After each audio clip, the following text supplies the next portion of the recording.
C'est l'information de la semaine pour la première fois depuis 16 ans et le référendum sur le traité constitutionnel européen du 29 mai 2005.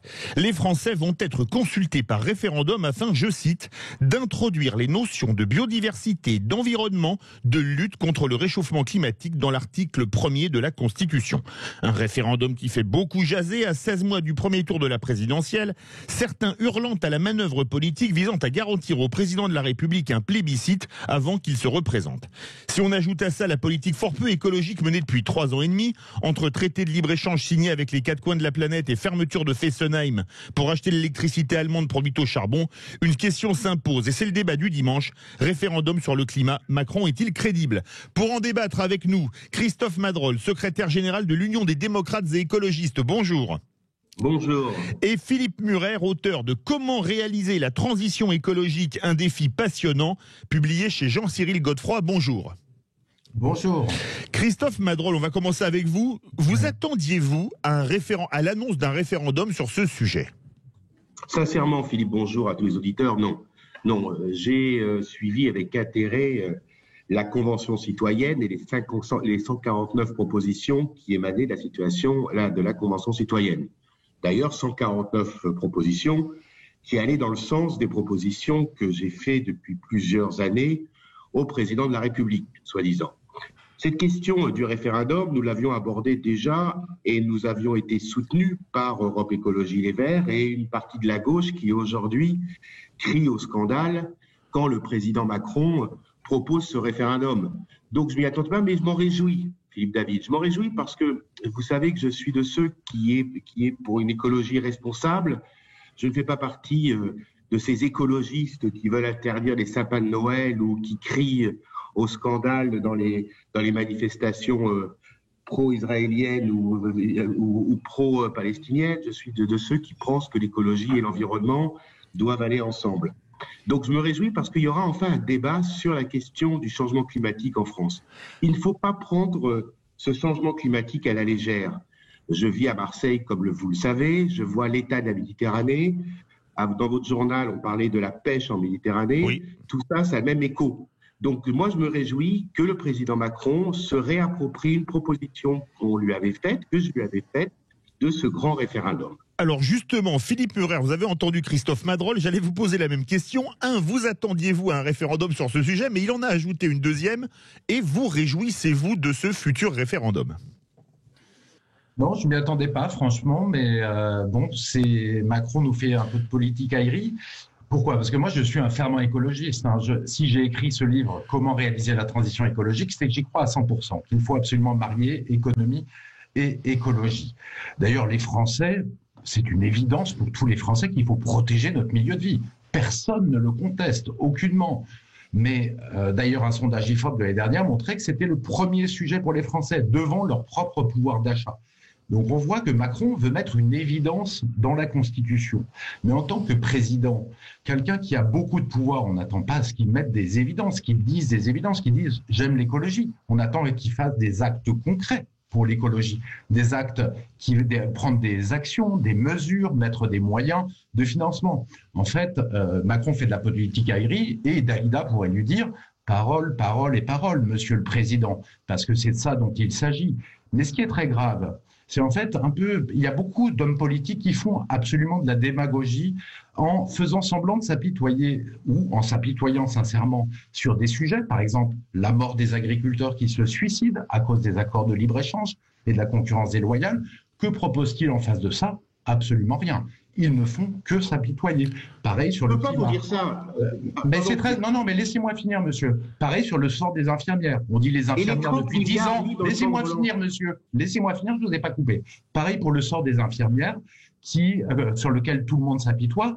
Et les politiques, mais font-ils pour autant, augmentent-ils le nombre d'infirmières pour pas qu'elles soient en sureffectif? Et ça, c'est une très mauvaise jeu politique. Et ce sont des gens qui manipulent les Français, en fait, en s'apitoyant sur le sort, mais en leur proposant aucun moyen pour s'en sortir, en proposant pas de mesures, pas d'action, et ça, c'est très grave. Alors maintenant, je pense qu'il faut dépasser ce débat en tant que citoyen, il faut aller beaucoup plus loin, il faut que nous, puisque les politiques ne prennent souvent pas leurs responsabilités aujourd'hui, Il faut déjà plus voter pour les politiques qui ne proposent pas de mesures claires, et il faut surtout débattre entre nous de quels moyens a besoin notre pays pour améliorer sa défense de l'environnement et comment concrètement on va faire. Et puis il faudra qu'il y ait des débats sur les médias. Sur Sud Radio, vous pouvez nous faire confiance. Christophe Madrol, je voulais vous poser une question. Vous avez entendu le terme politique aérien. Allez-y, répondez à un point. Je voudrais répondre quand même à notre ami Philippe Murer, qui caricature largement ce que fait Emmanuel Macron. 30 milliards d'euros qui est mis dans le plan de relance vert. Rappelons-nous quand même que c'est Emmanuel Macron qui a mis un stop à Notre-Dame-des-Landes, qui a mis un stop à Europa City, qui a mis un stop à la Montagne d'Or en Guyane, qui mettait nos amis guyanais dans une situation plus que délicate. C'est quand même Emmanuel Macron qui a mis en place des mesures européennes sur la transition écologique liée au secteur agricole. Donc, qu'il y ait un problème de communication avec ce gouvernement en matière d'écologie, qu'Emmanuel Macron ne soit pas un écologiste. Là-dessus, on est d'accord. Mais derrière, il y a Barbara Pompili, il y a Bérangère Abba, il y a des parlementaires écologistes qui poussent cette réforme. Quand on parle de rénovation des immeubles anciens, et vous le savez, dans votre livre, vous en parlez, je pense qu'aujourd'hui, la question de la transition écologique, enfin, on a un président qui s'est saisi de ce dossier.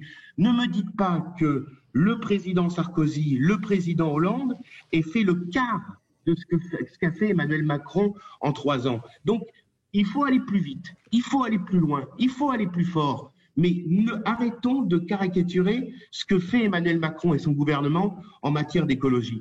Je pousse tous les jours, et croyez-moi, ce gouvernement à faire plus. Mais aujourd'hui, je préfère la politique des petits pas qui vont dans le sens de la transition écologique que le rien du tout et que le blabla que nous ont tenu les présidents de République successifs. Donc moi, je veux pas qu'on caricature. Je veux qu'on aille vite. On va faire répondre Philippe Murer et après je vais vous poser une question à tous les deux plus politique. Philippe Murer, il a fait quand même des bonnes choses pour l'écologie, Emmanuel Macron, si on entend Christophe Madrol? Alors, sur Notre-Dame-des-Landes, il avait tout à fait raison, il l'a fait, effectivement. Mais ça reste quand même pas grand-chose. Il a quand même promis d'ailleurs... Attendez, laissez-moi parler, je n'ai pas commencé, vous m'interrompez, s'il vous plaît. Déjà, sur le glyphosate, il nous a promis il y a 3 ans qu'il allait le faire. Moi, j'ai annoncé, ainsi que beaucoup de gens qui sont des souverainistes, que ça serait impossible dans l'Union européenne. Il y a renoncé en décembre en disant j'avais promis en 3 ans, je ne peux pas le tenir. Est-ce que M. Emmanuel Macron a réduit les émissions de CO2 de la France? Pas du tout. Il a fermé Fessenheim, ce qui va augmenter les émissions de la France pour une raison très simple, que les auditeurs pourront comprendre.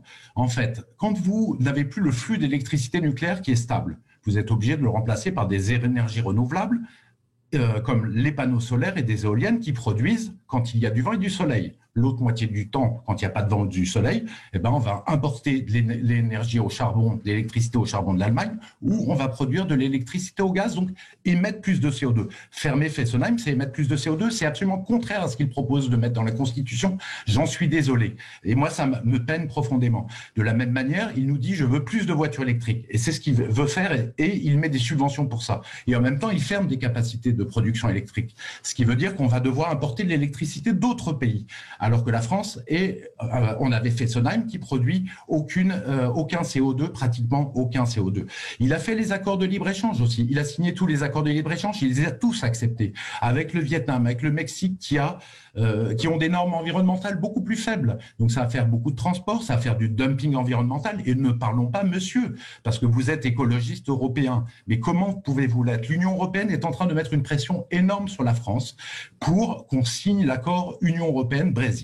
Ça veut dire quoi? Ça veut dire, je finis, monsieur, ça vous gêne, je le sais. Je finis. Ça va faire en sorte qu'en fait, on va importer des produits agricoles en masse du Brésil. Le Brésil exporte déjà un steak de la planète sur 4 est produit par le Brésil. Et donc, on va déforester l'Amazonie. Le Brésil va déforester l'Amazonie pour produire du soja et pour produire de la viande pour les marchés européens. C'est complètement un suicide écologique. Vous voyez bien que malheureusement, il a fait très peu. Messieurs, le temps passe très vite. Il nous reste 2 minutes. Je voudrais vous poser une question à tous les deux que j'ai pas pu poser.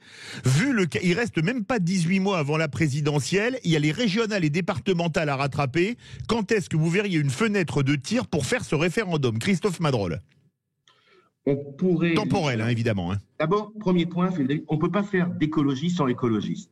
J'invite d'ailleurs, je vous invite Philippe David à nous réinviter sur un débat sur l'Europe parce que je pense qu'on aurait un débat assez chaud sur ce que vient de dire. Avec grand plaisir. Parce que c'est assez intéressant. Je ne vais pas vous répondre point par point. Mais c'est pour la date. Quand est-ce que vous voyez une fenêtre de tir? Je vous dirai au mois d'octobre prochain. Voilà. Au mois d'octobre 2021, donc. Octobre 2021. Et vous, quand est-ce que vous verriez une fenêtre de tir, Philippe Murer? Dans ces cas-là, attendez, vous mettez les régionales quand? En septembre? En juin. Non, mais juin, ça va être fait, là. Oui, mais c'est pas certain. Avec le Covid, c'est pas certain. Bon, pour le moment, c'est juin. Bien sûr, mais rien n'est possible avec le Covid. Mais en tout cas, aujourd'hui, on est régional, départemental. En juin. Et donc, le référendum octobre. Pour vous, Philippe Murer, ce référendum, il serait pour quand en termes de fenêtre de tir? Effectivement, c'est après juin, puisque la priorité, c'est d'organiser les élections régionales, pas juillet-août, donc ça sera entre septembre et décembre de l'année prochaine. C'est vrai que la fenêtre de tir est extrêmement courte. La fenêtre de tir est extrêmement courte, c'est le moins qu'on puisse dire.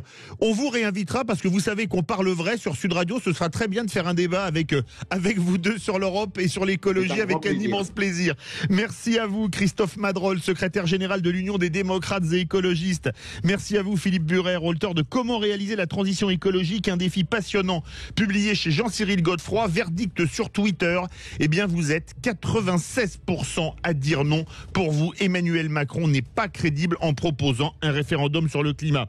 De suite, eh bien on va retrouver Osez Investir, Thomas Binet et sa bande. Et aujourd'hui, les invités sont dans l'hebdo Jean-Marc Ribes, président de la BPE, la banque privée de la Banque Postale, et dans le club, Jacques Attali, écrivain et économiste. Restez bien avec nous pour le Grand Matin Week-end de Sud Radio.